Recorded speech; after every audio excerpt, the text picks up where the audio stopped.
Hi, I'm Ted Nelson. I want to talk about the structure of computer documents.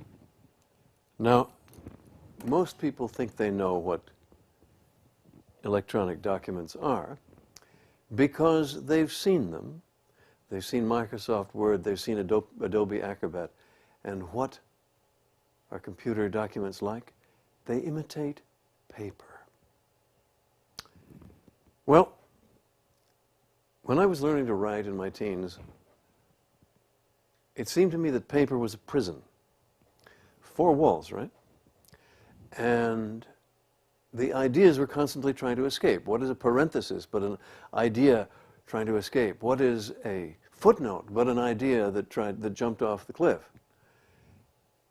Because paper enforces single sequence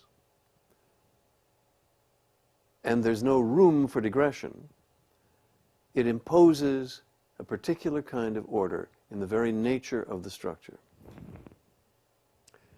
When I saw the computer, I said, at last we can escape from the prison of paper.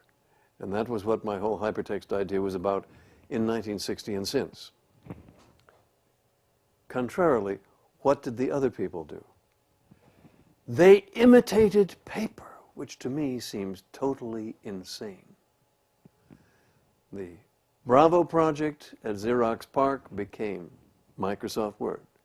The Interpress project at Xerox PARC became Adobe Acrobat, and no dissenters. Even Doug Engelbart's system, the original, while it modeled paper documents, had deep linkage, whereas it seems to me that we need entirely different structures. Where are the marginal notes? Why can't you make marginal notes on Microsoft Word or Adobe Acrobat? And that's just the beginning. What do you want in electronic documents that is not possible on paper? Well, for one thing, parallelism. You want things on the side. Marginal notes are one thing that can be on the side, but you can also consider the writing of history. What is history? It's many parallel streams of events which meet at certain points. So why not create them as parallel structures? That makes it easier to write, easier to read.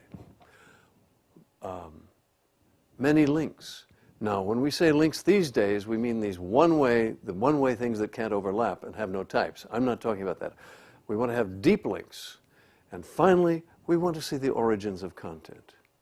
So to me, the computer was an opportunity to radically redefine the nature of writing and the nature of the document. And I've been on that for the last 47 years. So while everybody else was imitating paper, Project Xanadu on its mountaintop and under various difficult circumstances has been endeavoring to get something going that's entirely different from the prevailing paradigm. But if you fight the existing paradigm, it's tough. So here is the latest we have. Here we are in Xanadu space. This is a three-dimensional setup, and we see a document of 11 different pages. Now, I'm going to fly through it in 3D, and you can see the various different connections between the documents. There are only 27, I think, connections between these 11 pages, but you can see how complex they get because we are allowing overlap and interconnection in any quantity, potentially hundreds or millions of links. How do we keep them sorted out? Aha! That is the nice touch here. In the front, we have 2 pages. The current page with the large type and its companion page with the smaller type. And this connection is a transclusion. That is the same content in 2 places. It is not a link. It is not represented by link structures. It is differently found. So here we have, in the beginning God created the heaven and earth, in a quotation, and here in the companion document is the origin in the King James Bible. Now I just made the companion document, the companion page, the current page. We'll go back to the current page, to this current page, and step through to various documents, and we see, as we step through the connections on this page, that the other documents swarf into position. It's swoop plus morph. They swarf into position, and the connections become exactly readable. So one connection at a time, we can follow what the connections actually mean, even though we are in a huge conglomerate of many different connections. So that's it. That is Xanadu space.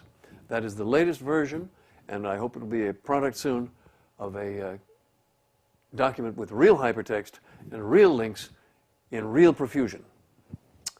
So we have transclusion, parallelism, a generalized media format.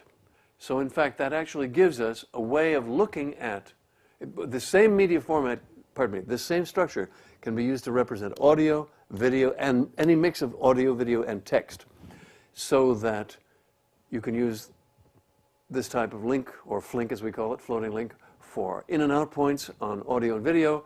You can edit in place and create arbitrarily rich, transclusive structures of audio and video. You know what I mean by that? That you can find the original context of any soundbite or any shot in video or movies. See, this to me is a real representation in depth of literature as it should always have been. And anything less is a compromise with tradition and shallowness. When they first built the horseless carriage, there was a socket for a buggy whip. Why? Because it made the driver feel better if he had a whip, even if there was no horse to whip it with. Similarly, Similarly, the techies have imitated the conventional media of the past.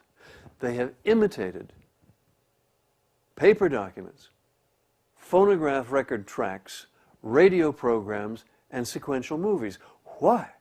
When we could have movies that branch and branch and branch forever and keep track of them because they have xenological structure, and you can make marginal notes and make parallel structures of all of them with transclusion as an immediate option at all times.